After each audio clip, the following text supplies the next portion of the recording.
Yeah, well, I started off in advertising, and I was an account man, which means you have to deal with a lot of companies and clients. And I did 20 years of that, and eventually I thought enough is enough, so I set up on my own, and I spent the last 10 years or so advising clients on how they should run their businesses. People think that if they waffle sufficiently authentically, that it asserts their intellectual authority over the person that they're speaking to. Now, this may be a double bluff, because of course a lot of us on the receiving end of this stuff don't think that that person has the intellectual upper hand, but the person speaking it appears to feel that that's the case. So that's one possibility. Another possibility is simply the fact that we've heard so much of this, generally in the media, via politicians, and particularly Americans, that in fact everybody just starts talking that way as well because they think that's the thing to do. And the third one, I think, is something to do with language at work and sometimes with clients and customers. And that is that people feel that they should be saying things in the same way as their clients and customers and colleagues. Because if they don't, then they're going to get fired. Or put another way, I'll keep speaking exactly like everybody else and then I won't get fired. I train a lot of people, and what I often find is that a lot of people start talking before they've started thinking. And a lot of people tell me that they haven't got enough time to think. Now, because they haven't got time to think, apparently, although I do suggest that they spend 5 minutes at the beginning of every day working out what they're going to do, what they tend to do, therefore, is they just march up to someone at their desk or in the corridor and they just start talking.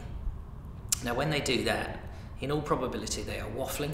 They've got some rough, unformulated thought, they haven't worked it through, and they're pretty much assuming that by dumping it on someone else, it'll help them work out what they think. Now, when it comes to waffle, of course, you can either be a waffler, and I do get a lot of people in training admitting, self-confess, I am a waffler, I do this to people, I dump things on people verbally. But of course also that means that you've got wafflees, and they are the people who are on the receiving end of the waffle. And where it gets interesting, of course, is that you never know when it's coming. So for example, you could be walking up the corridor and suddenly someone leaps out of the room and says, have you got a minute? And before you know it, you're involved in a deep conversation about something that you had no warning of whatsoever. This is massively embarrassing, but people do strange things as a result. So for example, the wafflee, particularly if they're in a junior position, often thinks, I should really know something about that, or at least I'm embarrassed that I don't, and they start waffling as well. So weirdly, you get this odd thing where one person who doesn't know what they think jumps someone who doesn't know that they were going to be asked that, and the two of them end up having a conversation for 20 minutes and making no progress at all.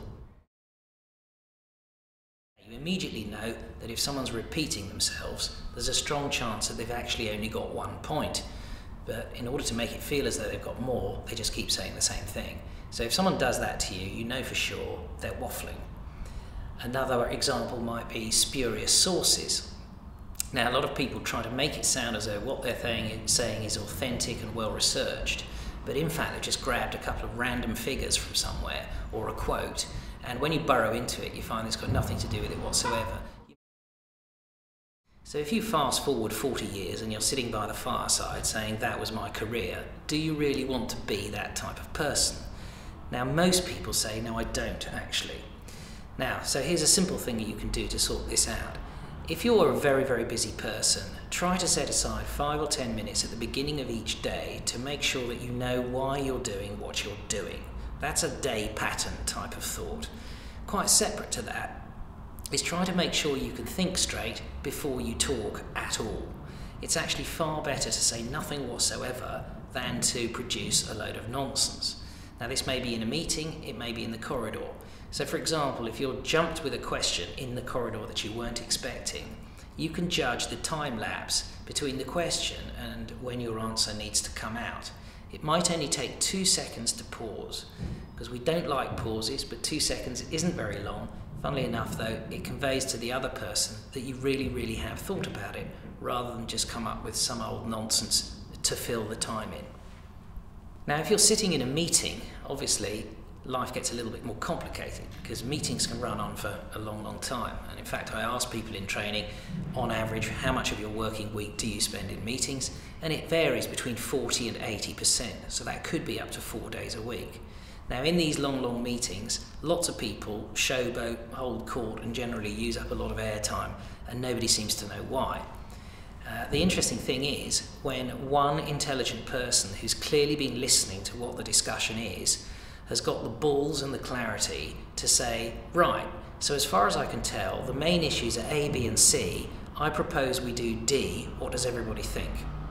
And that is a brilliant business skill.